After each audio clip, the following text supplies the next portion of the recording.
All right, and welcome to Unofficially, the podcast of Wisconsin Badgers. Emphasizing unofficially, we haven't settled on a title yet. Yes. So I'm Evan Weller, and I'm here with Matt and Jordan, both very good friends and very devout Wisconsin fans. Matt, let's just start off. Give me your initial impression of the game today. Well, first, you described me as a very devout Badger fan, and I would just like to stipulate that devotion does not equate to being a homer. So I'm going to speak truth to power during this podcast. But before I do that, I just want to re-emphasize, and I say re-emphasize because we just recorded about 11 minutes on a podcast that wasn't actually recording. So we're going to try to recreate lightning in a bottle here, but I want to re-emphasize the fact that, I appreciate being here with these two guys who are Badgers. We are the Wisconsin diaspora here in North Carolina, and speaking of North Carolina, there's an autumnal crisp in the air. Fall is upon us. It's my favorite season. I have on here a puffy vest. I'm feeling really good. I've got some nice crispy beers. But while spring is the time of new beginnings, fall heralds in a season of death and dying. And I love that because it's particularly symbolic for the Wisconsin season, right? So while the flora is dying and the fauna is retreating to higher ground for a long period of hibernation, the Wisconsin season, as we know it, is dead and gone. The era of Paul Christ, thank God, is over. In nomine Patri et Filii et Spiritus Sancti. Right. Matt, that was quite a monologue. Let me stop you there. Very impressive monologue, though. Great way, great intro. Great intro. But anyways, we're obviously a week behind on the Paul Christ news. 6 days old. Let's just go. Jordan, give me your thoughts. Was firing Paul Christ the right decision? And if so, I guess when were you sort of on board with firing Paul? Yeah, I think it was. Nothing against Paul. I think the looking at the team here over the last few years, the gap had widened from Ohio State, and that to me was the signal that it was time to move on. Okay, so the Ohio State game for you, was that the straw that broke the camel's back? Is that? I think that's when I started thinking that it was probably time to go in another direction. I certainly didn't think it would be a week later. Okay, right. Yeah, I mean, for me, like I said, the Illinois game was completely unforgivable, right? Losing 34-10, right? By 24 points on your home field to an Illinois team, right? An Illinois team, to Brett, like. I can even forgive for losing to Brett. Like, Brett obviously knows ins and outs of Wisconsin football. He obviously knows Paul. He probably had a pretty good idea what our game plan was going to be and how to defend against it. The thing that killed me was Ohio State. You can explain that game. You can write that off in the talent gap. Whatever, they have 64 and 5-star recruits. We don't. Mm-hmm. We are more talented than Illinois. So the only way we're losing at home is to coaching. Right. That's it's not losing because we're right. It's not we're less talented than Illinois. And so it just came down to coaching. So, but again, though, it's amazing that we can do this twice, right? Have the same conversation and not bring up the fact that we lost to Washington State. Now that, again, that to me is not when Paul Christ should have lost his job. Right. I think that should have been done in 2019. Yeah. So Matt, but losing to Washington State in the second game of the season, non-conference opponent, what should have been an easy W, unforgivable. It is to Washington State. So you're saying Washington State 3-point loss to Washington State. Again, doesn't matter. Anything you put in front of loss and Washington State, whether it's 3 points or 300 points, it shouldn't matter. Okay. We don't lose those games. Wisconsin does not lose those games. Okay, let me push back a little bit. Wisconsin loses to BYU, right, at home a few years ago. I think Wisconsin at the time was ranked 4th in the country. Right? 2018. 2018, that's right. Yeah, we lose to BYU at home. To me, that loss was more embarrassing than the Washington State game. Was that the year we went on to go to the Big Ten championship game against Ohio State? That was the coming off of 2017 season where we lost Ohio State Big Ten championship game by whatever it was, 6 points. Yeah.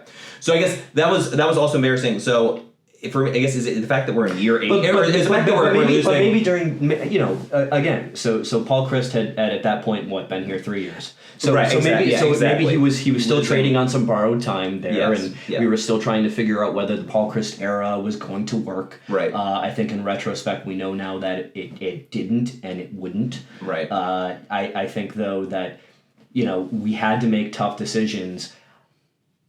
It was a little too late in the season for that to happen, right? So we lost to Washington State, and then we lost to Ohio State, and then we lost to Illinois. We should have had him fired right after the Washington State game for a whole number of reasons. Nonetheless, the performance of the team in that game. Okay. Right? So, we shouldn't have lost that game. But, and again, I used this analogy the first time when we had this discussion, but, the movie Signs with Mel Gibson, it's, was the ultimate letdown of an ending of a movie where you had these badass aliens coming in and taking over the world. That was Wisconsin football to me for the last decade and a half, is we could do anything. And then what do they end up losing to? What's their kryptonite? Water. Right. That was Paul Christ with Brett Bielema. It's a pathetic ending to what was ultimately a pathetic tenure in Wisconsin. Yeah. I just realized. Did we really quantify the Paul Christ tenure as pathetic? Pathetic. Yes. I mean, he took over for Gary Anderson. The program was somewhat in a spiral. He didn't take over for Gary Anderson. Gary Anderson kept the seat warm for a season or two after Brett Bielema before Paul Christ. He didn't take over for Gary Anderson. Quick anecdote, Jordan, before I forget. When Gary Anderson, we lose 59-0 to Ohio State, Big Ten championship. In my mind, that was the lowest point of Wisconsin football. I hate Ohio State so much. Losing 59-0 Ohio State, absolutely hated. Gary Anderson, obviously coach at the time, he's done after that game. I tweeted Paul Christ after that game and said, please come back. Wisconsin needs you. Turned out I tweeted the wrong Paul Christ, so maybe the. I wish that other Paul Christ, maybe he was like a chef or something. Yes. I wish he had come back and coached the team. Maybe we would have seen more results. But to answer your question, Jordan, yes, I would quantify Paul Christ's tenure at Wisconsin as being inconsequential. Yes, does he have like the second or third most wins of any coach? Right. Yes, but I think that's more of a result of the quantity of his tenure and not the quality, right? I think he was, for a good portion of his career, he was living off of the recruiting chops of Bielema and others. I think he, as we've learned now, and is evidenced by the fact that Wisconsin, a historically conservative program, giving him a massive, 9-figure buyout. Right. Or 8-figure buyout. Yeah. 9 figures. Yeah, that would be impressive. Yeah. But there's clearly been missteps, not just in the performance and the product on the field, but just recruiting issues that are going to continue to have a long-term impact on the integrity of this program. We know now he was not maintaining a recruiting department for a substantial portion of his tenure as coach. That is unforgivable. So yes, I would quantify his tenure at Wisconsin as a failure. I would quantify his manhood as a failure. I think he's a bum. I think he should get a job at Baskin Robbins. Okay. All right. That's. Go ahead. I have to. I think the first half of his tenure was a success at Wisconsin. I mean, we were on the brink of the playoff. He was. It's like when a new president comes into term and skates off the economic residuals of the previous tenant. But the previous person was Gary Anderson. Yeah. For a season or two. Right. 2 seasons. Right. 2 seasons. I will say this. Right. 2014, we lose 59-0 to Ohio State. 2017, we're in the Big Ten Championship against Ohio State, 45 yards away from the playoffs, right? Paul Christ does get a little respect for 2017. What hardware have we brought home under Paul Christ's tenure? Some big West titles. Wow. Right? Yeah, exactly. Okay. No, I agree. Who have been against Nebraska, Iowa, Illinois, Minnesota? Are you talking about the West? Yeah. Okay. Yeah. Right. Exactly. Right. Not. Two New Year's Six Bowl. I will say the 13-1 season, the Orange Bowl victory, 13-1. That was a good. You will admit though that was a good year though, right? Great. Yeah. That was Miami. 13-1 Orange Bowl year. But again, none of those things go up on pennants in the stadium. Right. That's how I judge the success of Okay. and Barry Alvarez and Brett Bielema. Even though I really dislike that human, they brought excellence to this program. They understood what Wisconsin football was. Right. I think it lost its way. I think what Paul Christ failed to do, and we can, after this segment, stop shitting on him. Yeah. But, he failed to, appreciate the history and legacy of Wisconsin football, what we do best. And he also failed to grow with the game as the game evolved. So he was stuck in this weird hinterland in the middle of those things. And I think for that, he should have been gone a hell of a long time ago. Okay, so real quick, and then we can move on. Okay. Matt, your AD, when did you fire? When did you fire Paul Christ? I fired Paul Christ after the 2019 season. After the loss in the Rose Bowl? Exactly. After Oregon, you fired. So after Oregon, even the Rose Bowl. We shouldn't have been in that Rose Bowl anyways. Okay.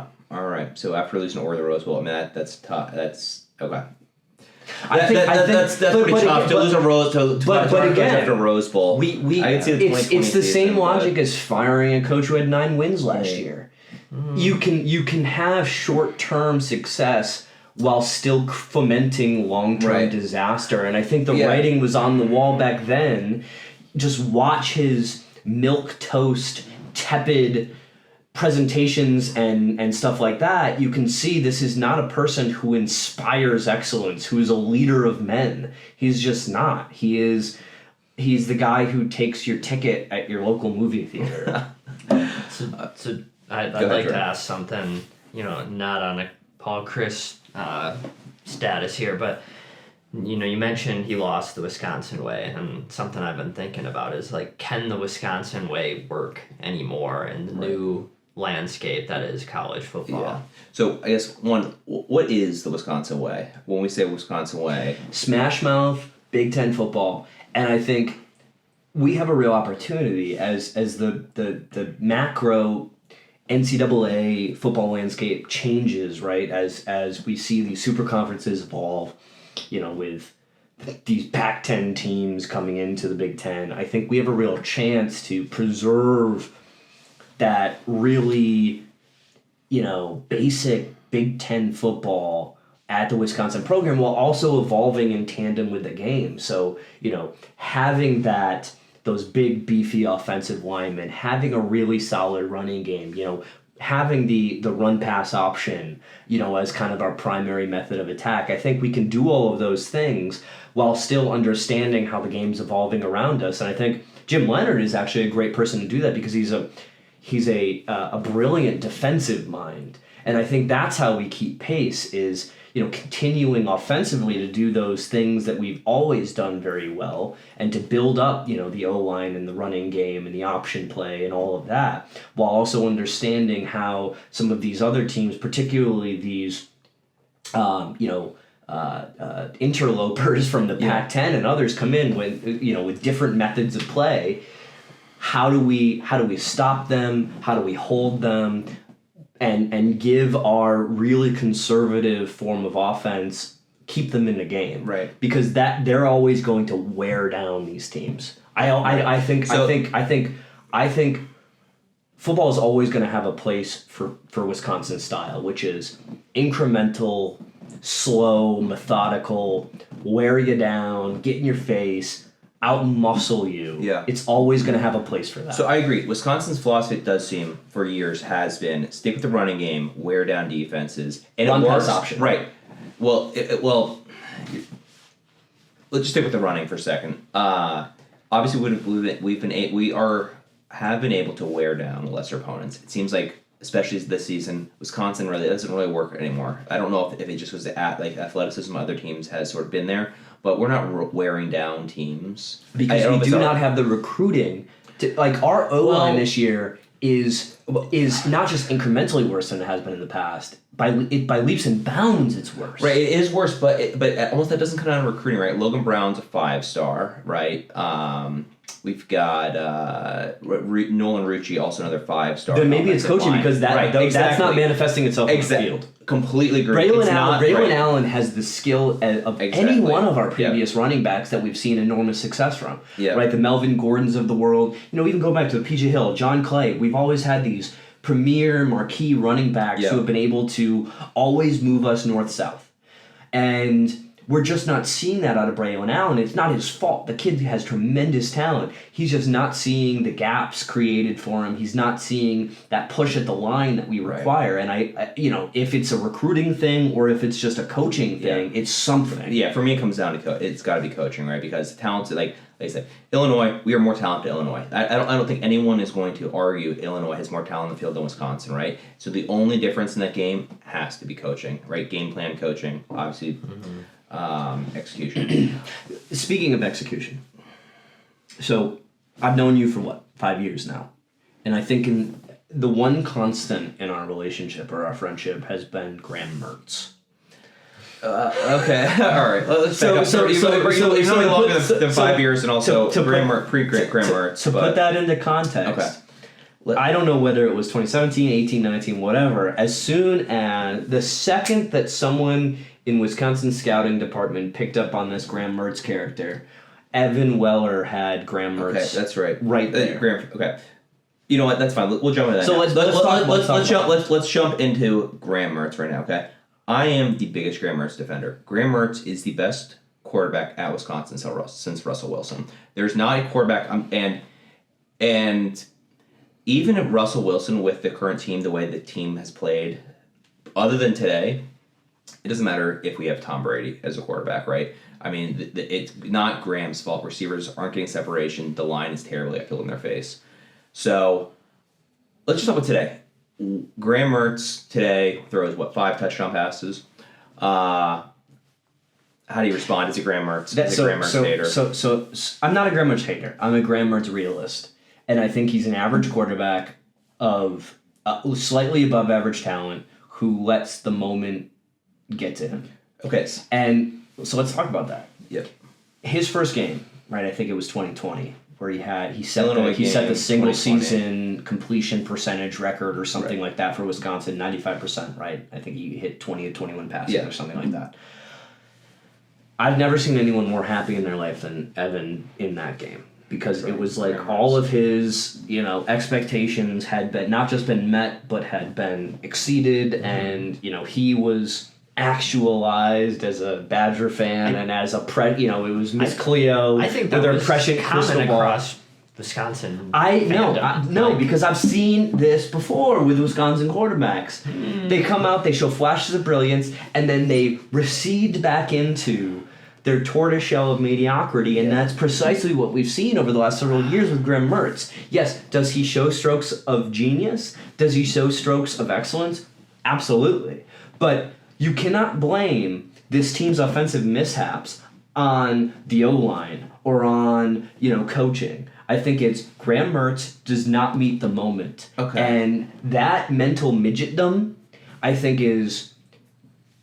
You can't coach around that. I think he's been tenured enough on this team that's endemic in his personality. That's endemic in his play style. I don't think he'll see a moment of offense in the NFL. Okay, you know what? I will leave that. I don't think we have not seen a big Graham Mertz win, right? We have not seen. I can't recall games online Graham Mertz comes through. I think back to the Penn State game last year, right, where we're down 1 score. Graham has multiple opportunities to put the game away, right? I think he had Chim on a post or slant against Penn State last year, game winner, missed him, right? Mm-hmm. So I will give you, Graham does seem to struggle, hasn't made that big moment, taking off like a huge team, putting the teams on his shoulders, and making a memorable play, right? Because Graham, his best games are obviously against sort of Northwestern, Illinois 2020, Mexico State this year.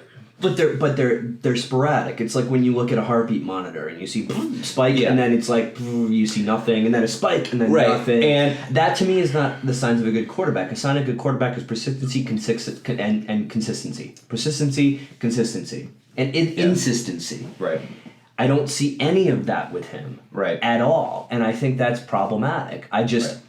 He is not a quarterback that I would feel comfortable putting the ball in his hands and saying, "Go win me this game." Right. I would put the ball in a running. We haven't had, and there really has not been a time yet where the ball has been in Graham Mertz's hand. We're down a score. Graham Mertz wins the first. I mean, I can't think of one off the top of my head. No, and I would just add to that I would say Russell Wilson's the only quarterback Wisconsin's ever had that we would want, where we'd say Scott Tolzien. Yeah, Tolzien's the only one that's close, right? Tolzien, obviously great game manager. Tolzien does have more marquee wins, right, than Graham. He was more consistent, but he also played behind a more. He also played behind a more consistent O-line. So right, I concede that. And look, I just want to stay for the record here. I am an enormous Wisconsin fan, but I'm also a realist, right? So I think of the Godfather 3 quote, right? Just when I thought I was out, they pull me back in, right? Yes, that's Wisconsin, but that's Wisconsin. And I'm trying to guard my emotions and my feelings against that. So we had this big win today. Yeah. That scares me more than it excites me. Because now I'm going to get roped back in. So I just want to level out our expectations. So we have Graham Mertz, who I think we can all agree is a mediocre quarterback. Okay. I obviously disagree with that. But okay, so let me set some. Yep. Let me set a framework, and then we can talk about each element of that framework. Yeah. I think Graham Mertz is a mediocre quarterback. I think Jim Leonhard is a brilliant defensive mind. We'll see how he manages an entire team. Right. I think our O-line is unsatisfactory. I think we have a potentially marquee player in Braylon Allen. I think our defense is reeling from the loss of 5 to 7 starters, 11 starters, something like that. 8, right? Some inordinate amount of starters. So we're going from one of the top defenses in the country to one that is firmly entrenched right in the middle. Right. So we still have some winners in Torchio and Herbig, but I think they're really struggling to keep pace now. Right. That's where I think our team is. Okay. Where do we go from here? Right. What's our schedule? How are we going to do with these elements? Where are we going to see these elements as I laid them out? Yes, we can disagree on them. Yep. But so let's start with Mertz. Okay. I think Mertz is mediocre. Let's forget about my thoughts. Yep. How do we think he's going to perform throughout the rest of the year? How do we think the O-line, our running game, our defense, how do we think all of them are going to perform? Because I'm just not convinced that we're going to be able to squeeze out of here with more than 7 wins. Okay. So let's start with Mertz. Today, I mean, Mertz is impressive, right? Would you agree? his second best game. Yeah, second best game. What would you have his stats? What do we have? I did have it up here. He threw for 299 yards and 5 touchdowns. I think he was 20 for 29 with 299 yards, 5 touchdowns. But to what extent do we believe that is Mertz excelling or Northwestern's defense it's a being fair point. really, it's a fair point. really bad? Keep it rolling, guys. No, we're good. I'm just so keep going, guys. No, certainly a fair point. I mean, just like I looked at Northwestern's secondary, and it wasn't good. Right, he was constantly throwing into wide open receivers. Mm-hmm. I didn't understand their coverage schemes at all. Yep. It just didn't make a lot of sense. So while I was very happy with obviously the statistics at the end of the game, those are one-dimensional. 3-dimensional, I'm looking at how the game played out, and I just think Northwestern stinks. I mean, they're a horrible franchise, I think they're always going to be a horrible franchise. But did you see anything different in the demeanor of the team today? I did. I thought they played inspired under the new coach. Right. Okay. So that's a question I've been meaning to bring up. I know we've talked about a lot of Paul Christ Graham Mertz. Okay. Last week, like I said, I was at the game. That was the worst Wisconsin game I can remember. I can't think of a more embarrassing loss than. And it wasn't just the loss; it was the feeling. It had this horrible doldrums-esque feeling. It was a team that we have trounced year after year. Illinois, we lose at home by 24 points. Okay, that's the lowest thing. Right. I cannot remember a half of football that we played as well as the first half today. I mean, these are two I mean, last year's team and this year's team, it did really seem like a different team. Fair point. I think the differential in terms of the quality of the gameplay on our side between our last half against Illinois and our first half against Northwestern, I don't think that explains the gulf between Illinois and Northwestern. I don't think Illinois and Northwestern are that different enough. I think there's something else that happened behind the scenes, and I think it's Jim Leonhard inspired this team. And it's weird because, you had Braylon Allen's tweet where he said, anyone who wanted Paul Chryst to go or whatever it was, they don't belong on his team or whatever like that. I think that happened immediately. I think that was an emotional response by him. He was recruited by Paul Chryst. I think they had a connection, and that's great, and that's fine. But I think in the intervening time between that tweet and the gameplay today, Jim Leonhard connected with them. He inspired them. He's a familiar face. He is a Wisconsin, legacy. I think that his coaching really came through in some of the play, not just on Mertz, but like Braylon Allen out of the Wildcat throwing like a 30-yard touchdown or something like that. Right. I mean, that's really cool stuff, and to see that particularly out of Allen, who had that tweet, that's what I want to see out of this team. So yes, I do. I see that, and I get very encouraged. Yeah, when I saw that Braylon tweet, I was thinking, oh no, there's some serious problems in the locker room, right? Like that. I think Jordan, I think you had texted me, and you're like, that's not good. I had the same feeling. I was like, this team, it could very well unravel if there's like some locker room stuff.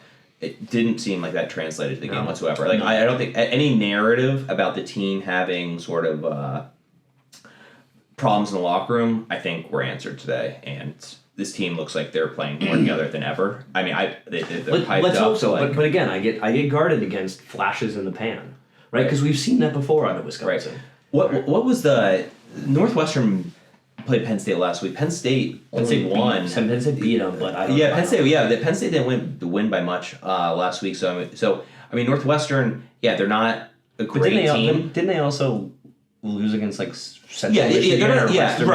They're not a great team, or they lost against some. Or I think it was Miami of Ohio. Yeah, I mean, they're losing against really bad teams. So losing against bad teams. But as often happens in Big Ten play, you have certain opponents who can be your kryptonite, and Northwestern always gives it. They're like Iowa. They always give us a hard time, no matter how poorly they're playing against other opponents. So many good seasons have gone to die at Northwestern. Right, they gave us no hard time today. There was no point in this game where maybe the first few seconds of the game when we missed the first field goal. When we missed that field goal. Yeah. But after that, this game was firmly in control. You could feel that the team felt good. You could feel that just watching Jim Leonhard on the sidelines actually demonstrate human emotions. Right. It was really great. I saw more emotion out of Jim Leonhard than I ever saw. This isn't some fat automaton on the sidelines who's just like there taking up space. And he gave his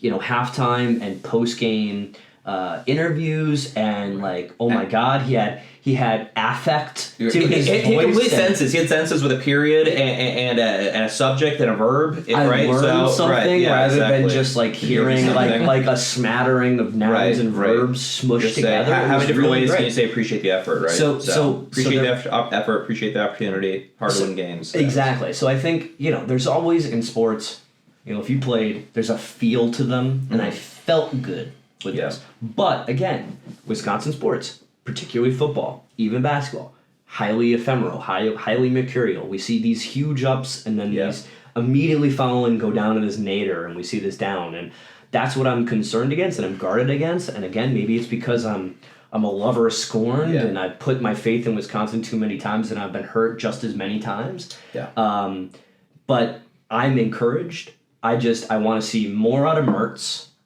and by that I mean I want to see him play like he played today consistently. Okay. Because he just doesn't do that. I want to see our offensive line step up. One of the big underrated things of today was we didn't have a lot of penalties. Yeah, what do we have stats on that? I'm curious because it did seem like we played a pretty clean game. And again, I don't have the stats either, but we didn't hurt ourselves in the way that we have over the last several weeks. Completely agree with that. Where it wasn't last game, but I think it was the Do you have we stats? had 6 penalties for today. how many yards do we have? I'm curious. Yeah, so I know we had a couple personal fouls, but But I mean, but if you look at that, right, and contrast that against like the loss against Illinois, where we had,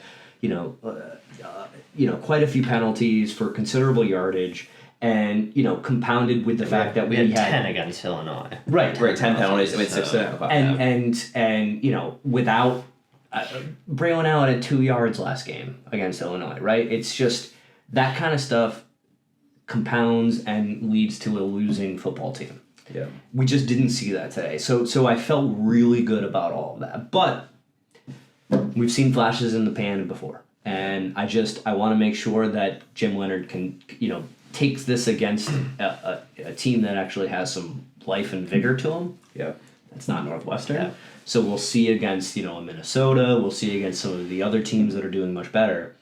I'm just not seeing, Okay. So let's just have it. So I guess, Jordan, what are your thoughts? How much credit do you give Jim Leonhard for today's win? Is this more about Jim Leonhard, or is this more about this is a Jim Leonhard team, or is this just Northwestern's bad at football and we had a good day?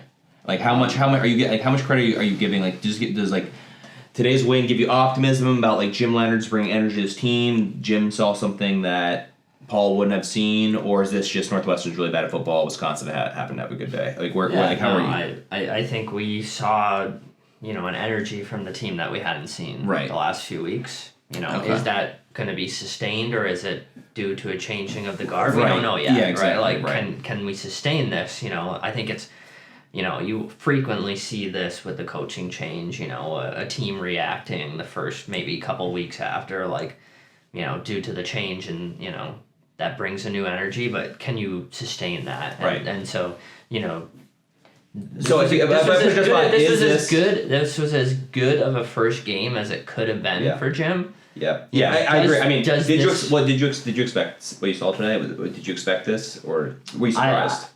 I didn't expect this lopsided of a game. Right. I expect a disaster. I mean, I think a lot of people were expecting like a 17-10 win or something. Right? I don't think anyone. I know there were some, and I know there's a lot of chatter about Wisconsin's going to be shot out of a cannon with this coaching change. And they're going to if this doesn't get them motivated, what's going to get them motivated? One, I'm surprised that Wisconsin came out as motivated as they did, even with the coaching change. I mean, Evanston is where energy goes to die, right? Right. And if you can't get pumped up for a night game in Columbus, how are you getting pumped up for an afternoon game in Evanston, Illinois, right? So they were clearly playing inspired. Torchio was channeling his inner Jim Leonhard. Right. Yeah. The secondary was playing great. Torchio in particular. I mean, he was everywhere. The Mertz DK connection was just there. It's not been ever. Right. I want to see more of that.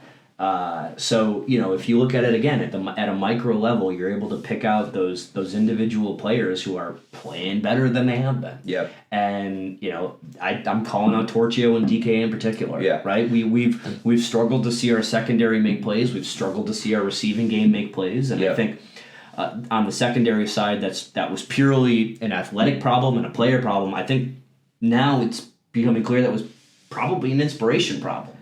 And they're playing a little bit better now under Leonhard. I think on the receiving game side, that was always... I think DK has a lot of talent. I think there just was this weird lack of synergy between he and Mertz that somehow seemed to manifest itself today. So I'm really hoping that we just see more of that. Matt, do you think... So are you... Like the energy, because I agree, there was more energy today. Is that because Paul was fired and there's this sort of locker room win-win for Paul? Or is it just because Jim just brings more energy to the game?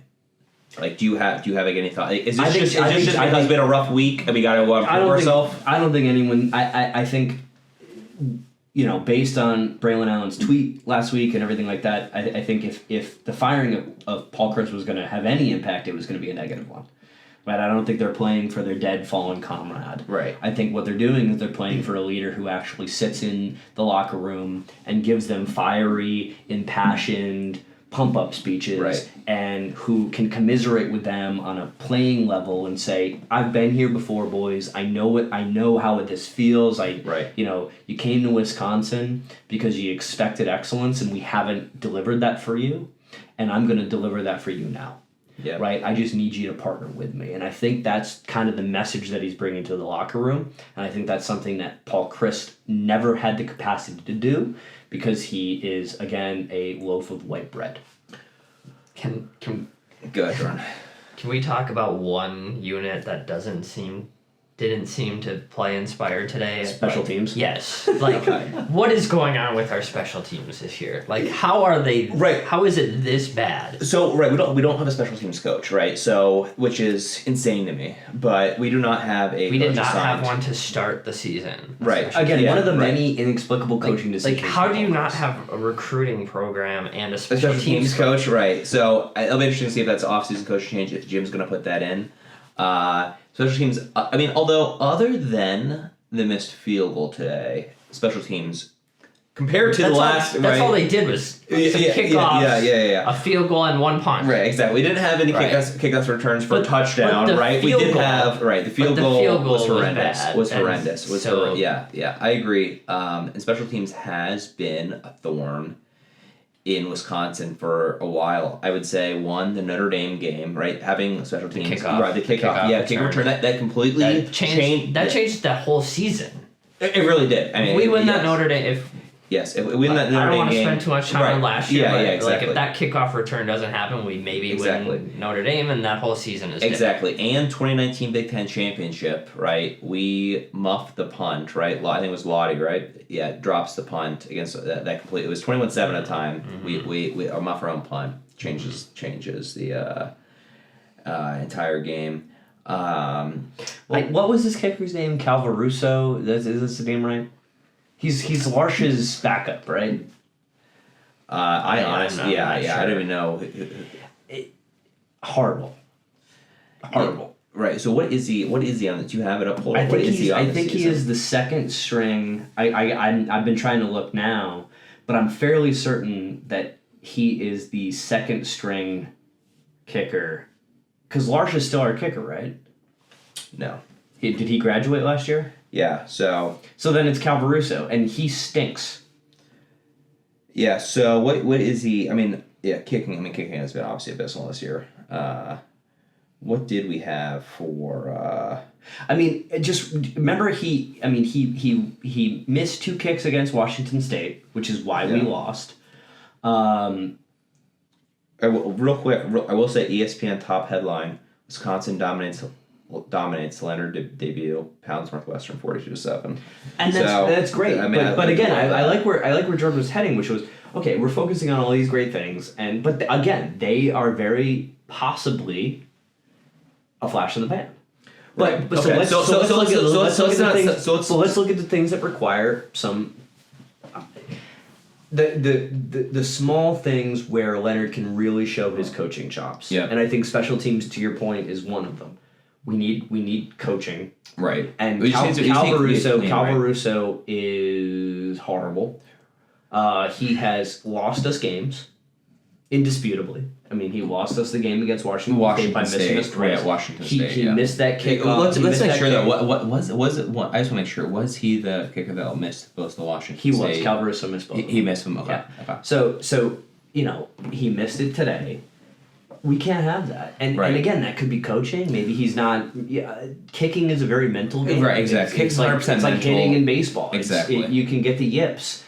Does he have the yips? And if so, coach him the hell out of that. Right. So coaching a kicker, that seems to be like one of the most difficult things. Like it's hard to me. It's very hard to blame a coach for a kicker missing a field goal. Right. Once you recruit the kicker, once the kicker's there, the kicker either makes the kicker, he doesn't. Right. I don't know how much what sort of pep talk you can give a kicker to make a field goal. The kicker's every incentive in the world to make a kicker or to make a kick. Right. Yeah. To make a field goal.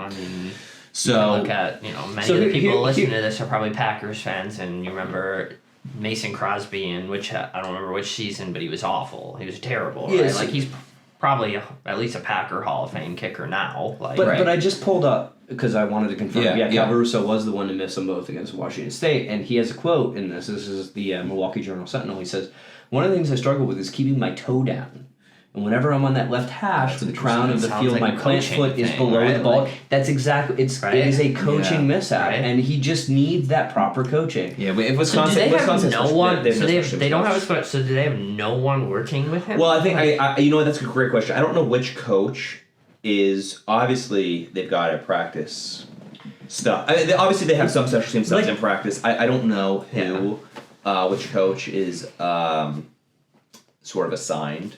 Right. To that, I know a few years ago, I believe Paul was working with special teams, but now I don't know. I don't know. It's truly amazing, right? Because special teams tends to win or lose at least a couple games a year, right? Certainly, special teams. Yeah, we don't have need a coach. Yeah, exactly. Right. We don't even. Well, the other thing is we don't even need special teams to win games for us. We just need them not to lose games, right? If we could just special teams. Field punts cleanly, field kickoffs, don't let any kick returns, don't let any punt returns, and just make all field goals, I don't know, within inside the 35, or not 35, I was just say 35-yard field goals, right? So, whatever, inside the 20. If you can make all field goals inside 20, just give us that. That's at least something. I mean, we're not going to get another Gags, right, who's hitting 52-yard field goals.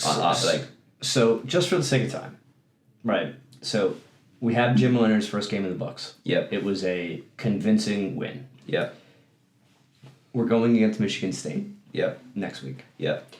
Michigan State looking as bad as I've ever seen them. I think three consecutive losses. So Michigan State's losses are Minnesota, Maryland, and Washington. The last three games. Minnesota was their last one. They got shit. They got beat by Ohio State today. Then Maryland. But they've actually lost 4. Yeah, because they also Ohio State. Had they lost 4? They lost Ohio State today. Okay, yeah. So Ohio State, which fine. Right. Ohio State. What was the final score? Do we have a final? 49-20. 49-20. Okay, so they actually put up a fight. Better than we did. Better than we did, but 2 points better. So literally 2 points better. So, but prior to that, they lost to Minnesota last week. Maryland. I thought they lost to Minnesota. Maryland last week. And then Minnesota. Okay, sorry. And then Washington the week before that. They're Maryland's a bad loss. Maryland's a very bad loss. Maryland is a very bad loss. Yeah, it depends. Maryland is actually maybe not as bad as previous years. They gave Michigan a scare. I don't know. Anyways, Anyways, but Maryland and Minnesota both beat them convincingly. I agree. Michigan State is not Michigan State. Minnesota was like 34-7. Yeah, Michigan State is not the Michigan State team. So they're not the Michigan State that has historically given us a very hard time. Yep. So what do we think about the game? All right. I think Wisconsin dominates. I think today Wisconsin did turn over a new leaf. I don't. The talent has always been there. This team is talented. The pieces are in place. For me, it's been coaching and execution, and just some freak accidents, right? Like that Washington State game. The reason I can forgive that is there were so many one-off freak accidents that happened, like freak fumbles that aren't generally going to happen, right? Like fumbles lost us the game, like the interception then a fumble, right? You never see that, right? So it's such a freak occurrance that I could forgive that game because it wasn't necessarily, obviously coaches can hold on to the ball, possess the ball, don't turn over the football, but at the same time it was just like a variability. It was just not a repeatable, something that's not going to be repeated in future games. So for me, I think score prediction. I'm gonna say 31-10. Wisconsin wins 31-10. All right. So I think it's going to be closer. I think it's going to be 24-17. 24-17. Wisconsin. Yeah. 31-24 Wisconsin. 31-24 Wisconsin. Yeah. I guess keys. I think we're going to struggle early, as we often do. I think we're going to control the latter half of the game convincingly. Yeah. I think we're going to find a rhythm, particularly on run offense. I'm Italian. I gesticulate, so I apologize. For you folks, if you hear the tap of the table, we'll get that cleaned up. If you're hearing a percussionist, it's because that's me. Exactly. But so I think we're gonna struggle. I think we're gonna have some special teams mishaps. I think Martz is going to struggle early on, but I think we're going to find our rhythm. I think our running games, I think Braylon Allen is going to run the hell all over Michigan State, and I think we're going to end up pulling out a victory, but I think we're going to be losing early. So if we were down early and came back, I think that would probably be one of the most impressive wins in a long time. Because Wisconsin has had a very difficult time, it seems like, especially this year. As soon as Wisconsin gets punched in the mouth, they cannot rally. This team cannot play behind. Which is a coaching issue, by the way. I mean, I would have put it all on the coaches. Playing from behind agree. Is a mental game. Right. And I think, especially with college kids, you need someone to help guide you mentally. You need a spirit animal. And I could think of no one less equipped than Paul Crisp to be that person, to lead you from behind.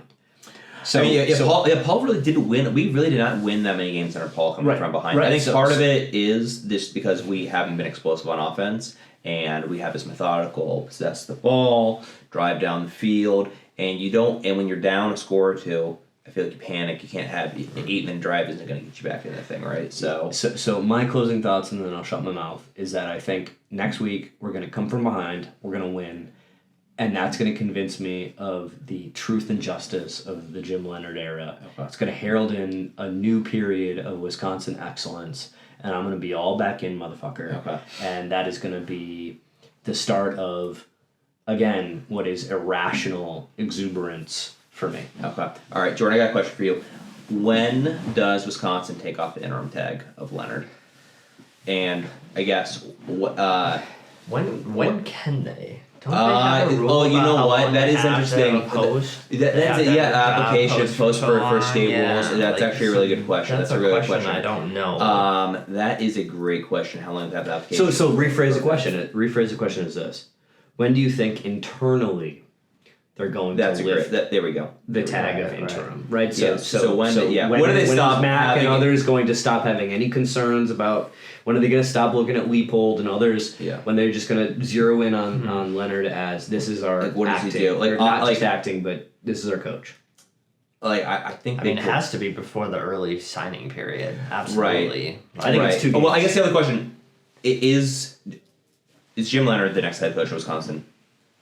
I think so. Okay. Regardless what happens, Matt, is Jim Leonhard the next head coach? Yeah, I think he brings youth. Not whether he should be. Yes, I think he brings youth, and I think he can relate with kids, and I think again he has the Sean McVay, Cliff Kingsbury, Matt LaFleur vibe to him, which is this is a young guy who played not too long ago. He understands the modern dynamics of the game.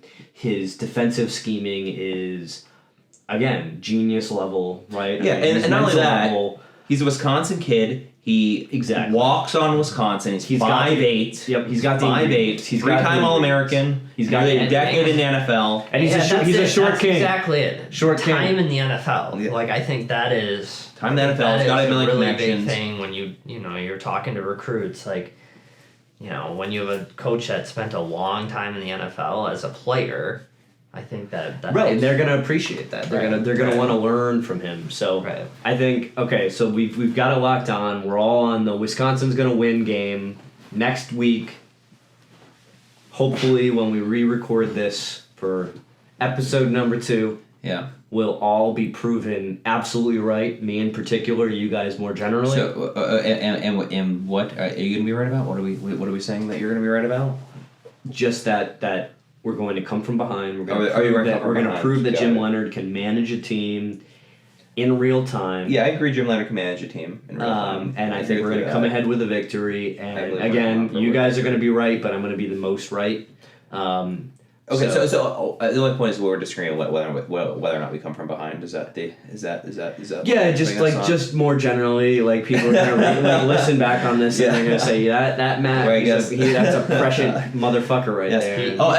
And just real quick, I did forget to mention this for all those new in internet land. Matt's claim to fame is he did beat Mr. Beast at poker. I did. Mr. Beast at poker. Yeah, so. And I'm going to beat these guys in predicting Wisconsin's wins against Michigan State. All right, so we still have a little bit left. let's talk about expectations for the season, though. Let's talk about what. Yeah, I have the schedule. Yeah. Up so let's go game by game and each give. Yeah, let's get. That's actually great. Let's go game by game. Start the Jim Leonhard era. So we talked about Michigan State. So we're all in agreement. that I just stole some of Jordan's bold rock because I'm a bold boy. So we're all in agreement, Michigan State. So interestingly, the Jim Leonhard era starts off with 2 road games, right? At Northwestern, at Michigan State. The 22nd. Because you know what? Out of the frying pan into the fire, baby. Right. I don't want to ease someone into Wisconsin football coaching stardom. I want them to immediately be thrust into the inferno, the gauntlet. Yes, the intimidating environment of Evanston, Illinois. Because if you but that is an intimidating environment because there's no one there at those games. But is that actually more intimidating, or is it harder to start off at a game at Camp Randall? No, I don't think so. I think it's harder to start at Camp Randall. I think it's harder to start off in Evanston, Illinois, where you're effectively playing in, those sensory deprivation chambers? Yeah. Where there's no sounds, anything. No sound. You're effectively playing in that. Dude, that may be the best analogy of Evanston I've ever heard. It is a sensory deprivation chamber. It sucks the energy right out of you. Yeah, you know what's crazy? I just thought of this. I think Paul Christ and Jim Leonhard now have the same number of wins at Evanston. Right, Paul Christ. I don't think we've won in Evanston since 2016. I think Paul Christ had one. I've seen too many terrible losses. Right, I think we've had one win in Evanston under Paul Christ, and now Jim Leonhard had the second one in Evanston. So Jim Leonhard, Paul Christ, same number of wins. All right, so Jordan, let's go back to the schedule. So Michigan State, we're all in agreement. Yeah, all in agreement. agreement. State wins. So after 2 road games, the Jim Leonhard era finally comes home the next week, actually, before bye. All right, with Purdue at home. So 3-3, then 4-3. 4-3 after Michigan State. Correct. Okay, Jordan, next 4-3, we come home, we're playing Purdue. Okay, we're beating Purdue. At home, we're beating Purdue. Yeah, I agree, we're beating Purdue. You know why I know that? Homecoming? I think that's right. Yeah, you know why I know we're going to beat Purdue? Why? Because it's Purdue. We haven't lost to Purdue. I don't think we lost to Purdue in the last 20 years. I can't think of a worse school. Honestly, like maybe the Arkansas Institute of Technology. Yeah, I would say worse than that. As far as schools in the Big Ten that I would want to attend, Purdue would be pretty low on that list. I'd say as far as places that I'd want to ever be as a human being in an existing place. I think Purdue is one of them. Yeah, I don't know Gary, Indiana. I don't think Drew Brees went to Purdue, right? Yeah. So I think Drew Brees is the best thing that's ever happened to that school and that state. Yeah. I mean, Gary, Indiana Community College may be worse than Purdue, but I'm not sure about that. Okay, so we all think we're going to beat Purdue. We're all Purdue. Okay, not only we're going to beat Purdue, we're going to take their lunch money and we're going to send them back to the 85% male campus that they all live on, and then they can sit there and you know what? Not Legos. What are the Lincoln Logs. Lincoln Logs. Yeah, they can put their Lincoln Logs together and they can spell out we lost again. We suck again. Yes. In Lincoln Logs. Yeah, I think Purdue is probably better than we're giving them credit here for this year. Their offense, especially, is good. Their offense is better in the sense that they're offensive to me. All right, next game. So after the Purdue, we have a bye. Okay. And then again, we're at Camp Randall against Maryland. Okay. And we can wave goodbye to Maryland because we're going to beat the shit out of them. I think we're going to beat Maryland. That game does scare me a little bit, but I would say out of the game so far, Maryland scares out of more than Maryland, more than Michigan State, and more than Purdue. Maryland does scare me. We will beat Maryland though. So, do you think that as a criteria for Jim Leonhard getting this job, he has to beat Maryland out of the bye? You cannot lose out to 2 Maryland weeks. That's right. 2 weeks. Yeah, that's right. You cannot lose 2 weeks out of a bye to Maryland at home. That's. So I agree. Almost an inexcusable loss. I wouldn't say it's inexcusable. So here's my thought. we're going to beat Maryland, and Okay. let me explain why. I have no tactical or strategic reasoning whatsoever. I care not that we're coming out of a bye. I care not that we're facing Maryland. Here's what I care about. In this scenario that I'm gaming out, we have just won, 3-4 games in a row? We will have won, in this scenario, 3 in a row coming into Maryland, yes. So, and a bye. So as a finance guy, you understand the power of compound interest. I sure Now, do. I need you to understand the power of compound winning. irrational exuberance for me. Oh, compounding And stat. Okay. I am putting myself not in a position of rationality, but in a position of I've just won 3 games under this new coach. I am putting myself squarely into middle of October when we play this game. Early November. Early November, excuse me, and I am all cold. in on the Wisconsin train. Okay. We could be facing Alabama, Oh, and I would no. tell you we would Absolutely be the not. living Come shit on. out of them. So I just want you to know that from here on out, any opponent that you say we're going to be facing, we're going to be winning, up to and including the national champions. So take that for what it's worth. But again, irrational exuberance for me. So I'm going to go from the most skeptical and cynical Wisconsin fans to just when I thought I was out, they pull me back in. And just so our listeners know, Matt hit on 50% of his bets today. I bet against Wisconsin. So against the points though, right? So I want again, but that's what I'm trying to say is there's a certain amount of rationality and logic that I apply to my Wisconsin fandom. We're talking 3 wins in a row under Jim Leonhard against Maryland. Yeah. We might beat them by 1,000 points. Okay. All right. So So we all say Maryland win. We all say Maryland win. We're gonna put up 85 points. All right, we got it. Wisconsin has never put up 85 points. Yeah, I don't remember. Anyways, If he does, Bobby Ingram is the offensive coordinator next year. He keeps his job. Yeah. Okay, so this is where things get interesting. You know, Jim Leonhard is now 4-0 as the head coach at Wisconsin, and we head to Iowa. Right. Which at Iowa. Iowa's offense terrible. I think we're winning that game. Win. Okay. What do you want? You want to win? It's hard to pick against a 4-0 Jim Leonhard team. Right. Exactly. This team is rolling. Exactly. If Iowa has not shown anything to the contrary that they can beat us, like this is the power of compounding rational. So then the road show to the Plains State continues. We're in Nebraska the week after. All right, we're being Nebraska. They might have to leave the Big Ten after the game. Okay. Yeah. I think they might have to leave the Big Ten. All right. So the Jim Leonhard show is now 6-0, coming home. 6-0. Interim tag's off by this point. Yeah, the interim tag is off for coming home to face Minnesota. We might give him Minnesota. All right. Okay. Minnesota. You want to hype games up? We're playing Minnesota in the winter, and we're a game away from going to the Big Ten championship. That game is going to put the stamp on Jim Leonhard, right? That is a seal of approval. Jim Leonhard is going to have those guys absolutely juiced, and we're beating Minnesota at home. And we're getting the axe back. Jim Leonhard's going to be in the end zone with the guys. I mean, I wouldn't be surprised. He's going to chop it down. Yeah, that's what I'm saying. Jim Leonhard, they're going to give Jim Leonhard the axe, and he's going to chop it down. I want to give context, because this game is particularly of import to me. Oh, sure. I was going to say something too about that. So I lived in Minnesota. Okay. I went to high school in Minnesota. I moved there in 8th grade. My family didn't move out until I was a freshman at Wisconsin. So I lived there for quite a long time. I have a lot of friends who went to Minnesota. I thought about going to Minnesota until, I realized I could get into a better school, and I went to Wisconsin. We are going to humiliate them. We are going to send that bum, that absolute loser Fleck.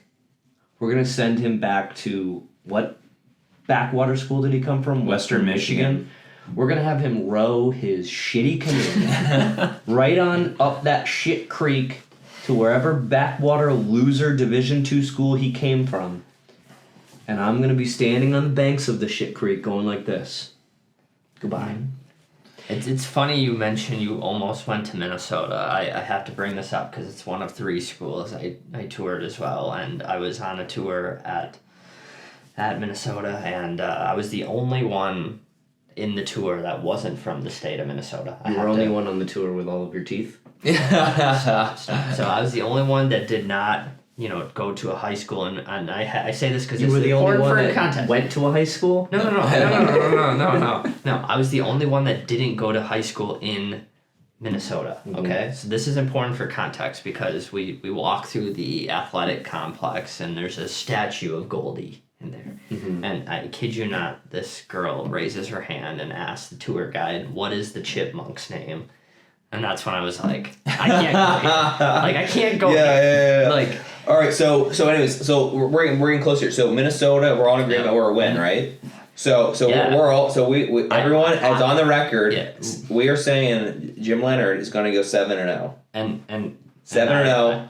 And then who we're playing the Big Ten championship? Ohio State or Michigan? Well, we don't know for sure. I know. Right. We gotta get help. Who do you think? Illinois has to get help. I think we're playing Ohio State. We're playing Ohio State. Ohio State is winning the East, but our scenario here does not guarantee Wisconsin. So let's just Illinois has to lose 2 games. Well, let's assume Illinois is going to lose. Let's assume they are. Right. We know they're going to lose to Michigan. No, we're losing to Ohio State. I'm not going so far Jim as saying Leonhard. we're winning. Okay, here's a question: if Jim Leonhard beats Ohio State, right, takes them 8-0, we're Big Ten champions.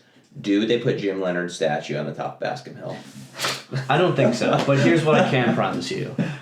I will invite myself to give him an over-the-pants hand job. Okay. All right, folks. I hope you enjoyed the first episode. Tune in for next week. It'll be all of us plus Lars. All of us plus Lars, and maybe Matt. But anyways, I won't be here. I'll be in Italy. But tune in the week after, and you'll see who else I'll give an over-the-pants hand job to. All right. Thanks, folks.